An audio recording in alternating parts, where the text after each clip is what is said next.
Sekarang untuk buang badan, kalian korbankan aku dinilai sebagai penipu. Kejadian ini dimanfaatkan oleh oknum-oknum yang benci aku dan obsesi buat hancurin aku. Hi everyone, I'm Mr. Kim and welcome back to my YouTube channel. Guys, saya lagi nonton, gimana kabarnya hari ini? Apakah dalam kondisi yang baik-baik saja? Atau mungkin sebaliknya ya? Apapun yang terjadi, jangan menyerah ya guys. Ayolah semangat and fighting. By the way, buat kalian yang mungkin mau mutualan sama aku atau follow-followan di Instagram, nanti langsung aja follow @userkim. Tenang aja guys, langsung aku follow back kok. Adapun dalam video kali ini kita bakal update tentang topik-topik yang selama beberapa belakangan terakhir ramai diperbincangkan di kalangan netizen. Lantas, bagaimana informasi selengkapnya? Yuk mari kita kulik bareng-bareng. Tapi teman-teman, sebelum kita lanjut ke pembahasan, mungkin di sini ada kalian yang lagi berjerawat dan nyari produk makeup yang cocok untuk permasalahan yang kalian hadapi. Maybe kalian bisa coba produknya Dazzle-Me. Ini mereka baru launching guys, yang mana produk-produk ini dikhususkan untuk kalian-kalian yang lagi berjerawat. Ada cushionnya, yang mana untuk cushionnya ini udah SPF 35 PA++++. Terus ada juga compact powder, hingga ada juga setting spraynya. Khususnya untuk setting spraynya, selain membantu untuk mengunci makeup kalian selama 24 hours, ini tuh juga ada kandungan Acne Pro Agent yang dapat membantu untuk melawan bakteri jerawat dan membantu merawat kulit yang berjerawat. Buat kalian juga mungkin tertarik untuk cobain, nanti bisa langsung mampir ke tab produk aku ya guys. Thank you so much. Dan sekarang kita akan lanjut ke topik pembahasannya. Di topik pertama, kita bakal bahas tentang kasusnya Valerie Marquez. Siapakah Valerie? Nah teman-teman, Valerie Marquez adalah seorang beauty influencer asal Meksiko. Dan dia itu berusia 23 tahun. Adapun untuk Valerie, selain menjadi seorang influencer, dia juga diketahui memiliki sebuah usaha. Usahanya adalah salon kecantikan. Nama usahanya Blossom The Beauty Lounge. Nah, salon ini menawarkan sejumlah jasa kecantikan guys, seperti perawatan kuku, alis, hingga bulu mata. Dan melalui platformnya, dia kan influencer ya, dia itu kerap nih mempromosikan salon miliknya. Lantas, apakah terjadi dengan Valerie? Jadi guys, belum lama ini ada sebuah tragedi tragis yang menimpa seorang Valerie, di mana dia menjadi korban penteman. Sorry banget karena emang sensitif banget isunya, jadi ada beberapa kata-kata yang harus kita sensor guys. Adapun untuk kronologi peristiwanya seperti ini. Pada hari Selasa tanggal 13 Mei 2025, Valerie terlihat melakukan live di TikTok, di mana dia terlihat duduk di sebuah meja sambil memegangi sebuah boneka. Di satu momen saat dia itu lagi nge-live, dia mengatakan kayak gini, mereka datang. Itu nih kata Valerie guys. Sebelum akhirnya sebuah suara di latar belakang bertanya, "Hey Vale." Valerie lantas menjawab ya. Sebelum kemudian dia mematikan suara dalam live-nya. Dan untuk Valerie ini kan kayak duduk-duduk ya guys, duduk gitu sambil nge-live lah pokoknya. Dan beberapa saat dia itu tiba-tiba ditemtem. Jatuhlah dia tersungkur. Aku nonton videonya dan itu cukup traumatis banget, serius. Aku saranin kalian yang mungkin gak bisa nonton yang kayak gitu, jangan ditonton guys, serius. Aku kemarin nemu di Twitter sih videonya. Aku nggak tahu siapakah aku save linknya atau enggak, tapi tentu nggak bisa kita tampilin di sini, nggak sama sekali, no, nggak bisa. Dan mungkin kalian bisa DM aku ke Instagram, siapa tahu aku masih punya linknya, ntar aku share deh ke kalian. Anyway, apakah kalian tahu bahwa sebelum tragedi ini terjadi, Valerie ternyata sempat curhat nih guys melalui siaran langsungnya, di mana dia mengatakan merasa terancam. Jadi dia cerita tentang ada seseorang yang mengirim hadiah mahal lewat temannya yang bernama Erika, dan kalimatnya yang bikin merinding netizen adalah seperti ini. Teman, mereka mungkin akan membun-bunku. Serem gak tuh dengernya? Dan sekarang ini gak sedikit loh netizen yang mengaitkan pernyataan itu dengan insiden tragis yang menimpa Valerie. Sementara itu, kepolisian Meksiko menyatakan bahwa laki-laki menerobos masuk ke salonnya Valerie yang sedang live TikTok. Dan menurut laporan, dia diduga ditemtem sebanyak 2 kali dengan satu peluru dipastikan mengenai tubuhnya. Pelaku pentem-teman itu lantas kabur naik motor dan sampai sekarang masih dalam pencarian. Sementara itu, kantor kejaksaan negara bagian Jalisco menyebut kasus ini merupakan kejahatan femisida. Apa itu femisida? Nah teman-teman, femisida ini merupakan kejahatan pembunuhan terhadap perempuan dikenakan kebencian atau sentimen berbasis gender.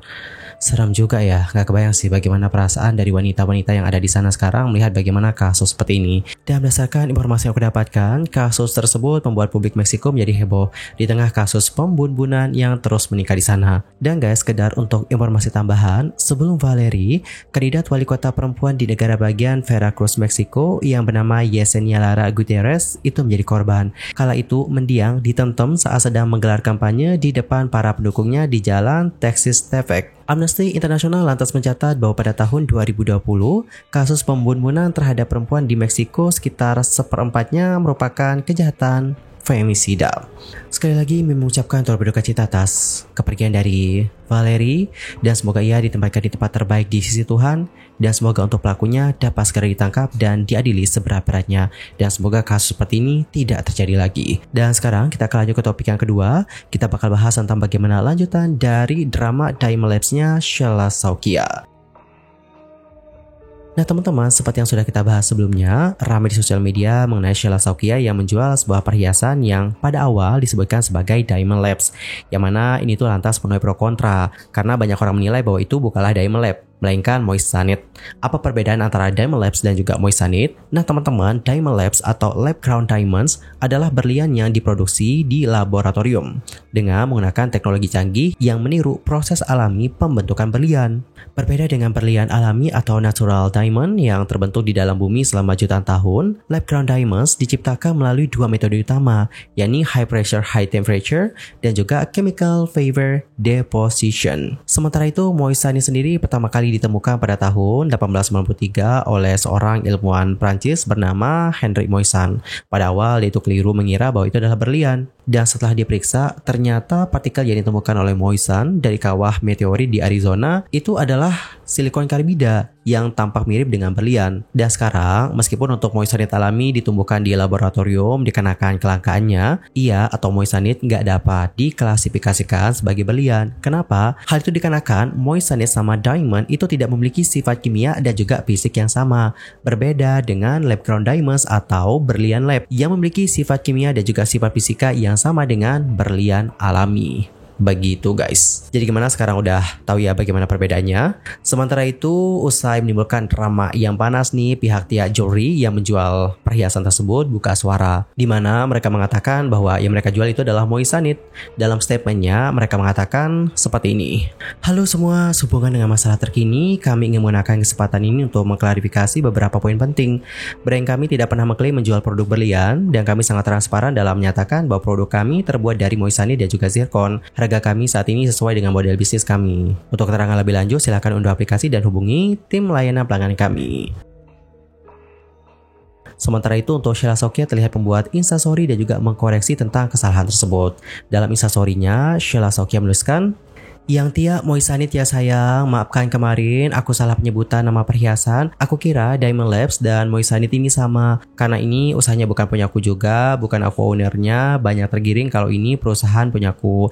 Salah ya teman-teman, aku pembeli dan customernya Tia. Ngajak teman-teman untuk beli juga buat sehari-hari dan ikut bisnisnya. Kemarin kita juga collab buat acara gathering dan mereka juga sudah presentasi langsung ke agen-agennya SS. Dan mereka juga happy dan beli karena udah lihat barangnya langsung. 1,9 itu termasuk murah dengan kualitas yang bagus dan modelnya banyak. Cuma lagi-lagi aku ingetin ya sayang, ini bukan untuk investasi, ini buat cantik-cantik aja. Cuma ada bisnis di dalamnya yang bikin cuan."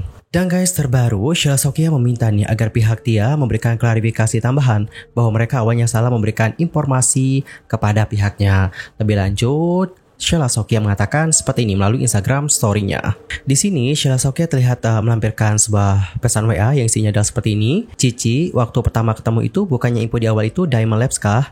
Lalu di sini disertakan juga pesan terusan yang isinya adalah, "Betul, kemarin aku salah. Karena Moissanite, awal saya cari di Google atau ChatGPT, jawabannya Diamond Lab. Awal itu memang Tia belum ada dokumen untuk briefing. Maaf ya." Nah kan, habis itu di instastory ini, ia menuliskan, "Tim dari Tia Jewelry Official yang mengatakan ke saya dan tim saya kalau yang mereka jual bagian dari Diamond Labs. Yang mereka katakan itu juga yang saya katakan dan saya promosikan. Saya beli juga untuk pakai sendiri. Sekarang untuk buang badan, kalian korbankan aku, dinilai sebagai penipu. Seharusnya aku nggak speak up soal ini.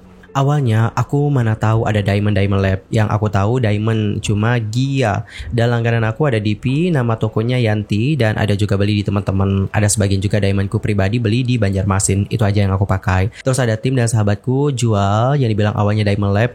Ya karena bisnisnya menarik dan modelnya juga cantik. Aku juga pakai buat sehari-hari.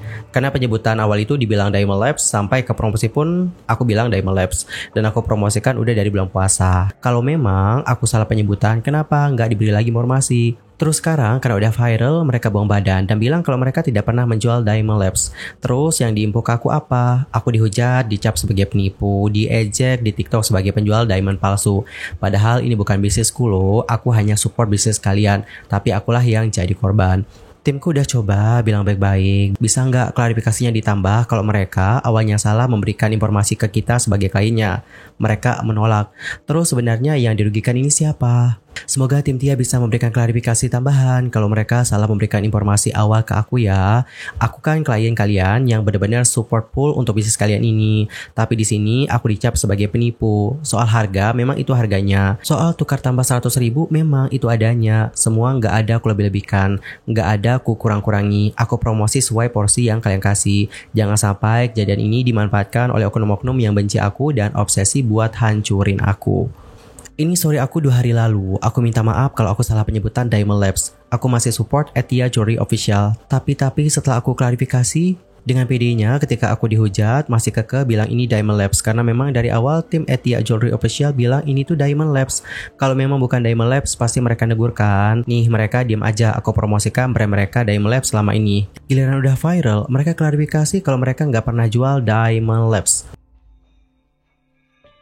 Alright teman-teman, jadi intinya adalah untuk ke pihaknya Sheila Soggia untuk meminta agar pihak Tia Jewelry memberikan klarifikasi tambahan soal masalah kemarin. Sementara itu, hingga video ini dibuat, pihak Tia Jewelry terpantau belum memberikan tanggapan langsung terhadap permintaan dari Sheila Soggia yang meminta mereka agar memberikan klarifikasi tambahan.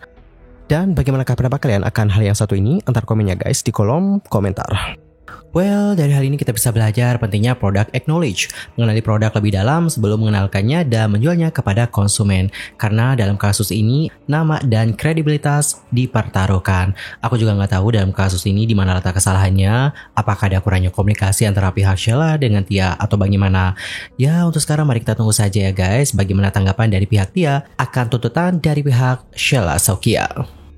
Anyway teman-teman, cukup sekian aja untuk hari ini. I'm Sulki pamit dan aku mohon maaf kalau ada kesalahan, baik itu dalam ucapan, sikap, tindakan, dan mungkin ada misinformation. Mohon koreksi ya. Sampai jumpa semuanya dan selamat beraktivitas. Anyway, buat kalian yang mungkin lagi diet, maybe bisa cobain pakai dietnya NutriPalm. Aku sendiri konsumsi ini setiap pagi teman-teman. Satu paketnya itu kalian udah dapet sari buah lemon, ukurannya 500 ml, terus dapetin juga cuka apel 500 ml, dan kalian juga bakal dapetin chia seed yang beratnya 70 gram. Oh ya teman-teman, sekedar untuk informasi tambahan, cuka apelnya tidak hanya dapat membantu untuk menurunkan berat badan, namun ini juga katanya bagus untuk kulit. Aku baca-baca kemarin, terutama buat kalian yang memiliki permasalahan wajah yang berjerawat ataupun memerah. Ini juga bisa dipakai sebagai toner alami loh guys. Dan buat kalian yang mungkin tertarik untuk coba nanti bisa langsung mampir ke produk aku ya guys. Thank you so much and bye bye everyone.